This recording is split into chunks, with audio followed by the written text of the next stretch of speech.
Daniel Taylor. Thank you, Toastmaster, fellow Toastmasters and guests.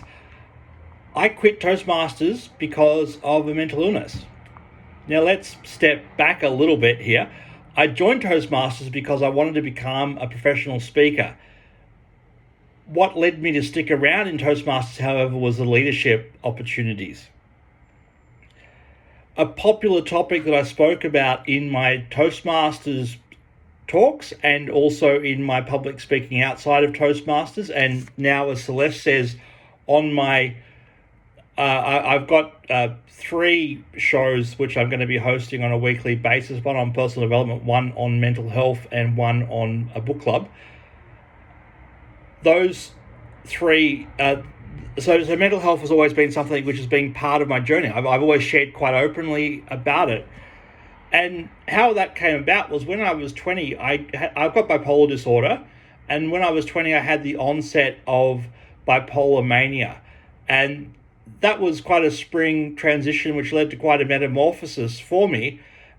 The transition involved me hiring 14 stretch limousines over a 2-week period to drive me around everywhere from Pascoe Vale to Rosebud, from Pascoe Vale, I was living in Pascoe Vale, from Pascoe Vale out to Doncaster and all over the place. I had quite some adventures there.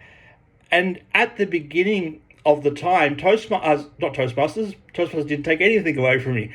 My bipolar took something away from me. At the time, I was a burgeoning writer. I had been writing for a couple of years. I was writing for The Age, Good Weekend.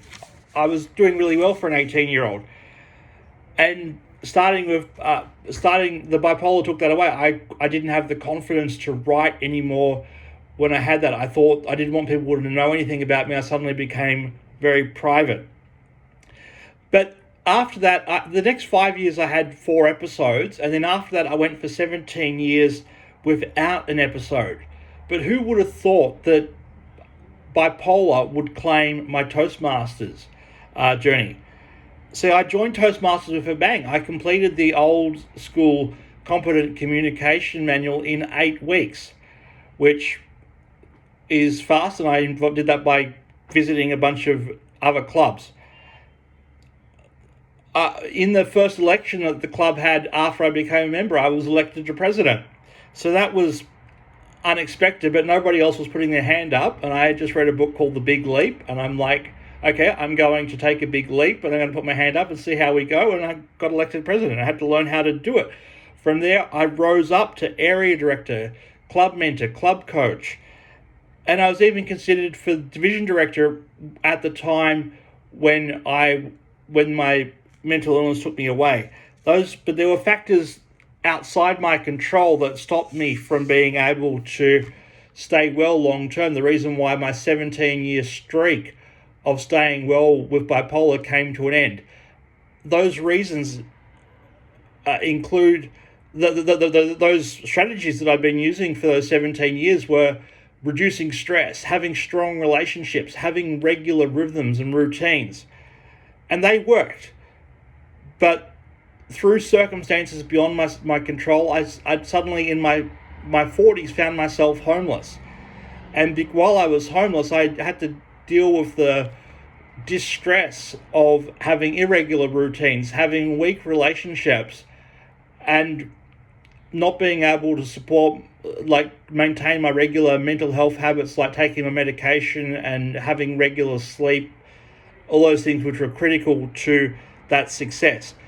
And then in a spectacular falling out, because I was experiencing a psychosis and was taking everything personal, I fell out with the VPE of the club that I was president in, and that led to me quitting Toastmasters in quite a dramatic fashion.